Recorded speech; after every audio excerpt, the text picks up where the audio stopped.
Landlord mockingly tells me to sue them after an argument, so I maliciously comply and win. Here's what happened. Subscribe to Am I the Jerk on YouTube and hit the bell for notifications. This chain of events started almost 20 years ago and involves myself and a notoriously snooty national real estate agency. There's a bit of background leading to the incident, so bear with me. This all occurred in Australia. I once rented a property through an agency from 2004 to 2006. Due to my ex-partner's explosive and violent temper, we had been handling an eviction notice. There was damage to the property that was unfixed at the time we were evicted. Damage that was in the form of fist and hammer-sized holes in the walls and things like that. We obviously did not receive any of the bond deposit back as the repair costs more than the absorbed amount. There was also an added sum of about $1,700 extra to cover the rest of the costs incurred repairing the damage. This amount was forwarded to a debt collection agency. This collection amount was in both of our names as we had jointly been on the lease agreement. I wasn't upset at the agency. They were just doing their job by being a good advocate for the owner of the property at this stage. Taking the bond and charging us for the repair was standard, and not nasty, vindictive, or overkill in the slightest. My anger came later. Although I must admit I was a bit miffed to be duly held financially responsible for the damage caused by my ex, but due to the nature of the joint lease, not much could be legally done. I was just grateful we had parted ways not long after. A few years post-eviction, I wanted to get my life more organized in many areas and tie up any loose ends that would impede me moving forward. A clean slate, so to speak. So the debt issue came first. After many phone calls and some paperwork exchange, plus an escalation or two, the debt collection agency finally agreed to split the $1,700 damage bill between my ex and myself. Now I could pay off half and not be held accountable for his portion any longer. This had to be done without his consent as he refused. I'm unsure as to why, possibly hoping I would pay the whole lot to rebuild my credit rating, or most likely just to be annoying. Once I had paid off my portion of the collector's debt, I thought I was done with the whole business and the black mark against my name. Not so, unfortunately. It turned out that the state I lived in had a blacklist that real estate agencies and lessors could add tenants' names to. It's called the AITA list. All they needed was proof that the tenant had behaved in a bad enough manner regarding renting of a property to warrant being listed. Due to the fact we'd been evicted, the damage, and also owed arrears to a debt agency for repairs, we unfortunately qualified. Being on this list made it almost impossible to rent, especially via a real estate agency. After speaking extensively with the RTA, which is a government agency, I found out I was definitely eligible to have my name removed from the list, so I started taking action for this to happen. I was able to demonstrate good faith by having paid for half of the damages. It also went in my favor that my partner was abusive, and there was legal evidence of this fact. However, I was told the only way to have my name removed was by the real estate agency. So I approached them and asked for them to do so. They were helpful initially. If I was able to show them proof that the debt was settled, they were happy to remove my name. At least 7 years had elapsed by this point, so it was considered punishment enough. At the time, after 5 years, your name is usually removed from the AITA list. However, this company apparently kept tabs on who they'd added to the list, and when the person's 5 years expired, they just added them again. Dirty tactics indeed. Obviously, I had been re-added, so I provided relevant documents to the agency and was assured my name would be removed as soon as they located my file. This apparently had been stored away in archives, as much time had passed since I rented with them. I was told this would take a week minimum. All good. So I called a week later and was told to wait another week. Still in a kind, helpful, and cordial tone.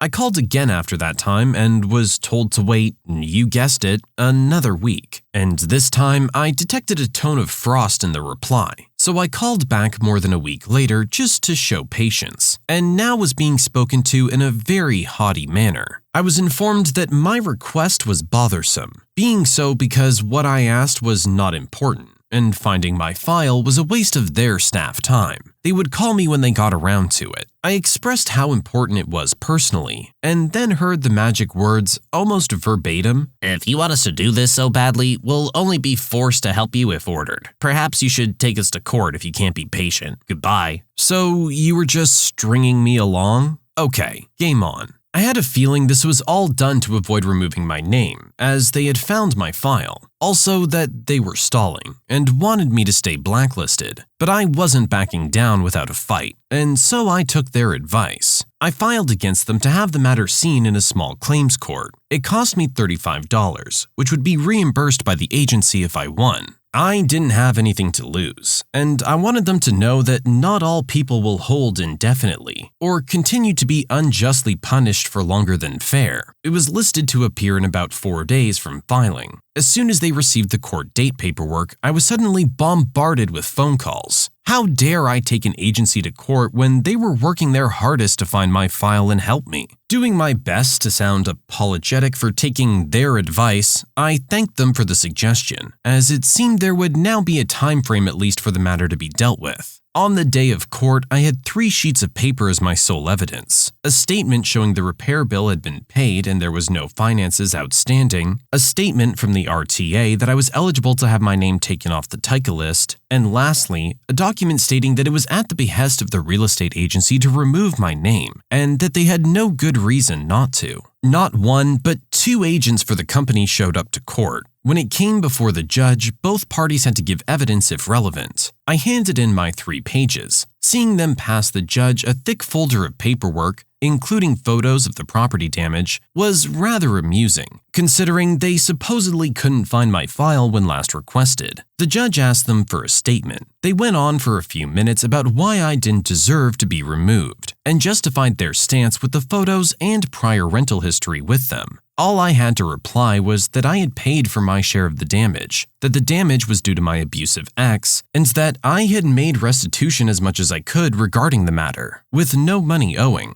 The judge then asked why I had brought it to court. I explained that the company was dragging their feet removing my name when it was a simple matter, and it wasn't necessarily fair to do so, that I had called them repeatedly and waited while they found my so-hard-to-locate paperwork, that had somehow miraculously appeared when it was convenient for them, that being on the TICA list was harmful to my future chances at renting, and also that my name had been resubmitted after dropping off the list. The judge queried them why they'd added my name again. They stated that it was company policy.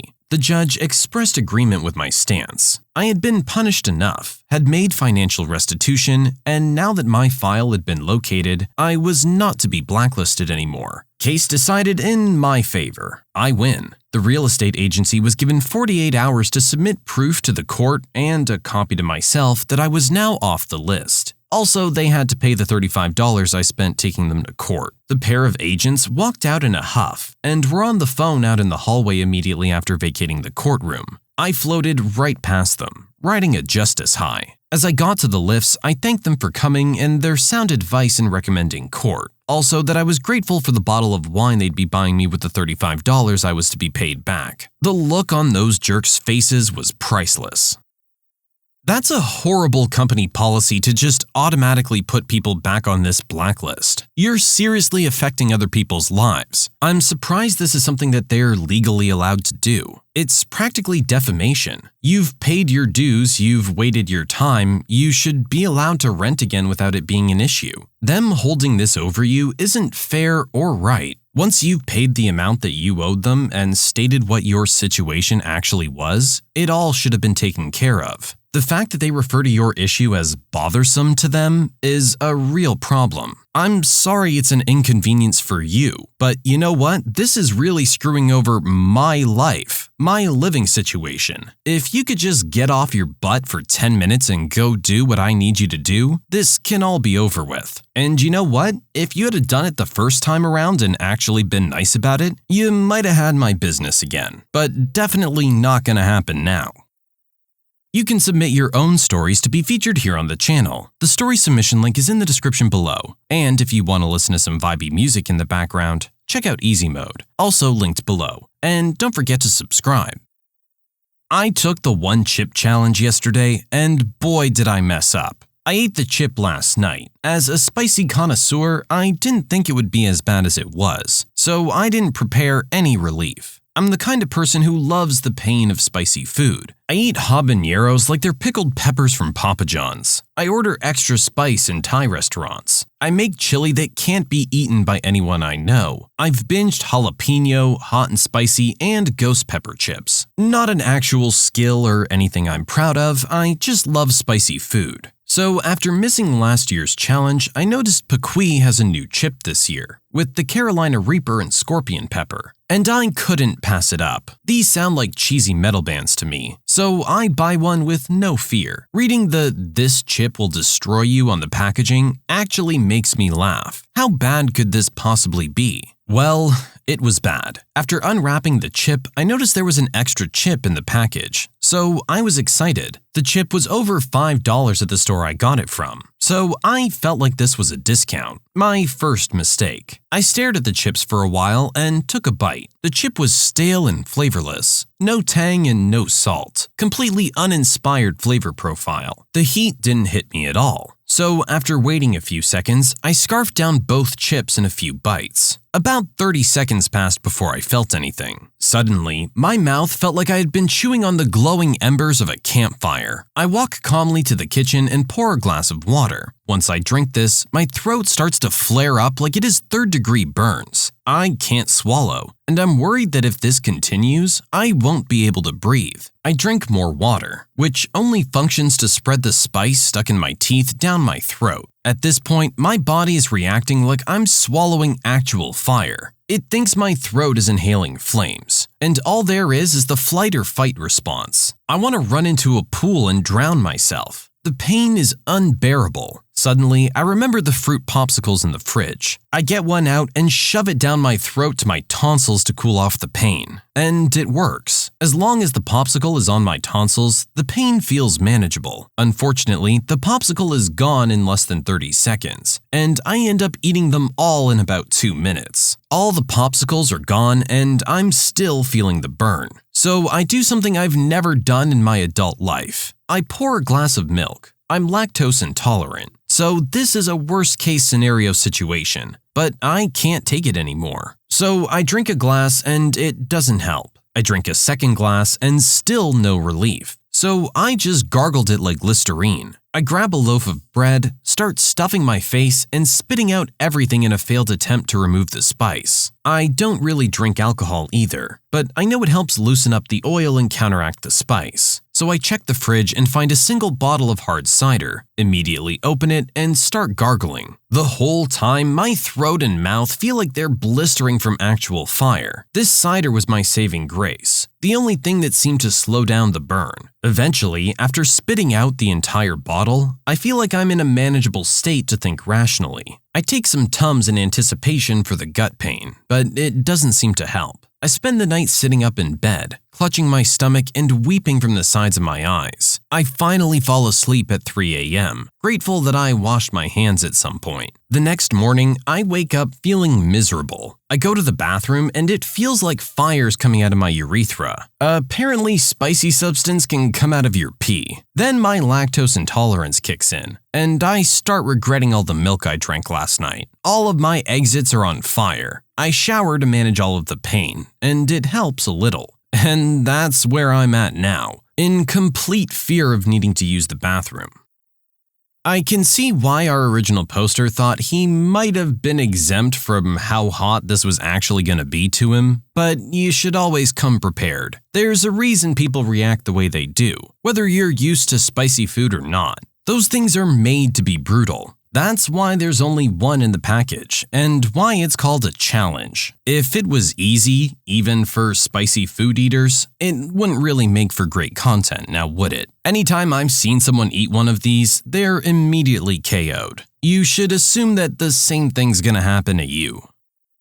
Karen assumes that because I'm Latino, I work at this Mexican restaurant. A couple days ago, I go into one of my favorite restaurants, a Mexican restaurant, to pick up a takeout order. When I get there, the hostess/owner told me it might be a few extra minutes because they've been bombarded by orders. Not an issue, I'll just wait. While I'm waiting for the hostess to come back with my food from the kitchen, I see some people I know at a table eating. They wave me over and I go to say hi and talk to them while I'm waiting, in Spanish since we're all Latinos. Next thing I know, I hear a woman say, "Excuse me! Excuse me!" It took me a minute to figure out that she was talking to me, because I looked around and didn't see the actual waitress inside. She was in the outdoor seating area at the time. I make eye contact with this woman and ask, "Is there something I can help you with?" She rolls her eyes and replies, "Yes, I've been standing here for 10 minutes and you refuse to even acknowledge me. I want a table for me and my friends." I tell her that I don't work at the restaurant, which she refuses to believe. "I see you talking to seated customers, and you clearly look like you work here."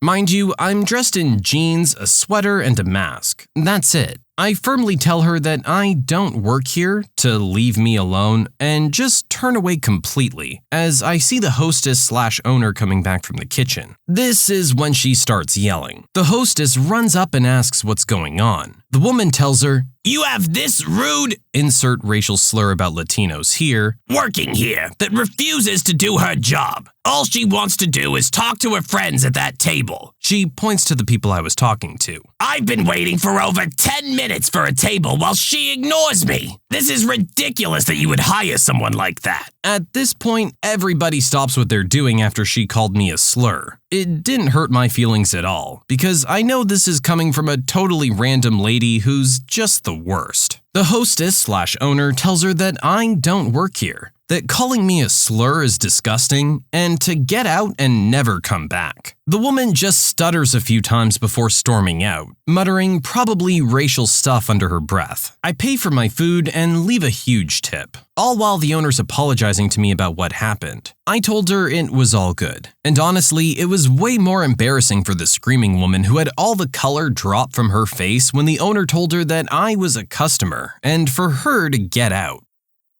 Okay, I can see why initially this person may have been confused with someone that actually worked there, given that they're moving around the restaurant talking to customers freely. However, once we take a second to stop and analyze the situation, particularly what our original poster was wearing, it should be pretty clear that they don't in fact work there. And once that person has been directly addressed and says they don't work there, that's the end of the conversation. Up until that point, I feel like everything could have been forgiven and this wasn't really a big deal. But once Karen starts rejecting what our original poster's saying and insisting that she works there because of how she looks, essentially directly referencing her race, then that becomes an issue. And then once you start adding some slurs on top, there's no coming back. Now you're just the jerk and you just need to get out as quickly as possible. No one here wants to deal with your crap.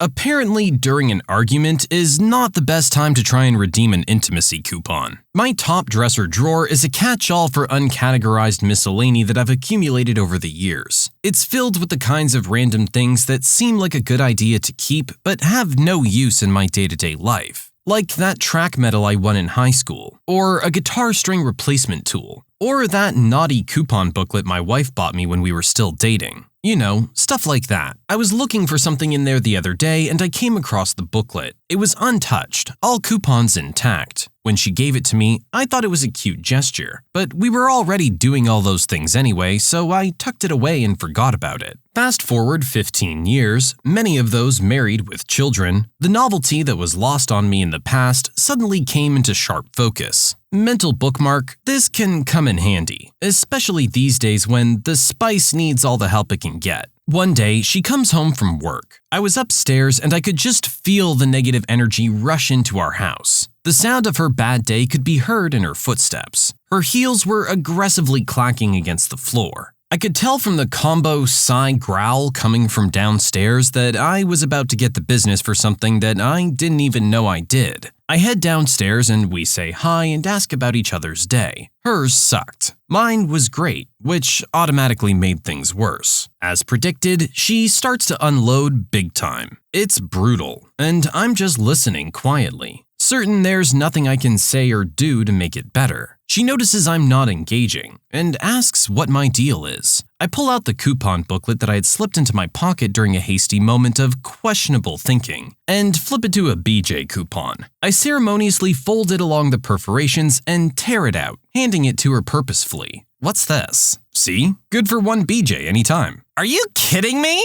No, it says anytime. Her shocked face turned crimson. Me doubling down, I draw her attention to the fine print, which says, "Drop your pants and I'll get on my knees." She goes nuclear. Nuclear. She snatches the booklet and tears it into smithereens. I've never seen her so mad in my life. Achievement unlocked. There's a 100% chance this may or may not end in divorce.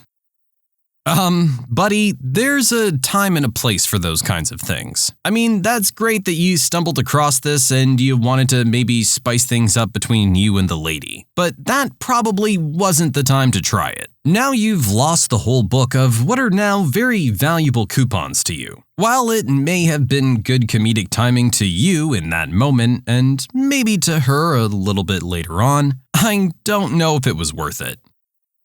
When you subscribe, make sure to hit the bell to turn on notifications. Put the playlist on in the background to finish listening to all the stories. Or if you want to listen to some vibey music in the background, check out easymode. If you like Am I the Jerk, give Am I the Genius a shot. Everything linked in the description.